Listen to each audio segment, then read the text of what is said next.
शिवलिंग पर चढ़ा हुआ प्रसाद ग्रहण करना चाहिए या नहीं ग्रहण करना चाहिए, इस बात को लेकर हमेशा मतभेद रहा है। कुछ लोग कहते हैं कि ग्रहण करना चाहिए और कुछ का मत है कि शिवलिंग पर चढ़ा हुआ प्रसाद नहीं खाया जाता, क्योंकि उस पर प्रेत राज, जो शिव जी के ही एक गण है, चंड का अधिकार होता है, इसलिए उसका ग्रहण नहीं करना चाहिए। आइए जानते हैं इस बात को पूरी प्रमाण और सत्यता के साथ। शिव महापुराण के 22वें अध्याय में इस बात का निर्णय दिया गया है, जिसमें सूत जी सभी ऋषियों को समझाते हुए कहते हैं, जो शिव का भक्त पवित्र, शुद्ध, सद्वृत्ति तथा दृढ़ निश्चयी है, उसे शिव नैवेद्य अवश्य ग्रहण करना चाहिए और अग्राह्य भावना का त्याग कर देना चाहिए। शिव नैवेद्य को देखने मात्र से ही सभी पाप दूर हो जाते हैं और शिव का नैवेद्य भक्षण करने से तो करोड़ों पुण्य स्वतः ही आ जाते हैं। हजारों यज्ञों की बात कौन कहे, अर्बुद यज्ञ करने से भी वह पुण्य प्राप्त नहीं हो पाता जो शिव नैवेद्य खाने से प्राप्त हो जाता है।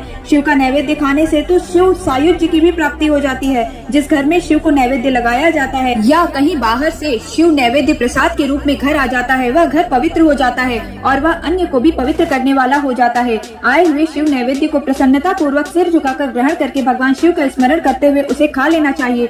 आए हुए शिव नैवेद्य को दूसरे समय में ग्रहण करूंगा, ऐसी भावना करके जो मनुष्य उसे ग्रहण करने में विलम्ब करता है, उसे पाप लगता है।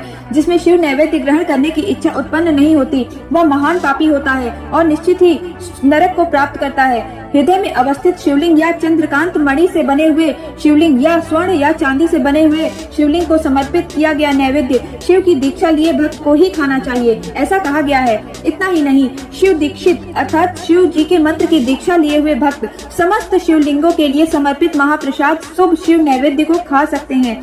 जिन मनुष्यों ने अन्य देवों की दीक्षा ली है और शिव की भक्ति में भी अनुरक्त रहते हैं, उनके लिए शिव नैवेद्य के भक्षण के विषय में निर्णय को प्रेम पूर्वक आप सभी सुने। हे ब्राह्मणों, शालिग्राम में उत्पन्न शिवलिंग रसलिंग अर्थात पारद लिंग, पाषाण लिंग, रजत लिंग, स्वर्ण लिंग और देवों और सिद्ध ऋषि मुनियों द्वारा प्रतिष्ठित शिवलिंग, केसर के बने हुए लिंग, स्फटिक लिंग, रत्न लिंग और ज्योतिर्लिंग आदि समस्त शिवलिंगों के लिए समर्पित नैवेद्य का भक्षण करना चंद्रायण व्रत के समान फल देने वाला कहा गया है।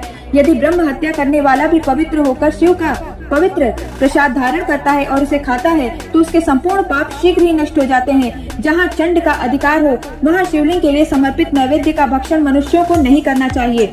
आइए जानते हैं चंड का अधिकार किन शिवलिंगों पर होता है। प्रेत राज चंड का अधिकार उन शिवलिंग पर होता है जो पत्थर के द्वारा किसी शिल्पकार के हाथों से बनाए जाते हैं और उनकी स्थापना की जाती है।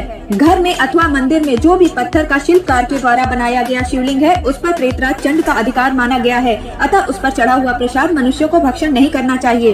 पर जहाँ चंड का अधिकार नहीं है, वहाँ भक्ति पूर्वक प्रसाद को ग्रहण करना चाहिए। बाण लिंग, लौह लिंग, सिद्ध लिंग, स्वयंभू लिंग और अन्य प्रतिमाओं में चंड का अधिकार नहीं होता है। जो विधि पूर्वक शिवलिंग को स्नान कराकर उस स्नान जल को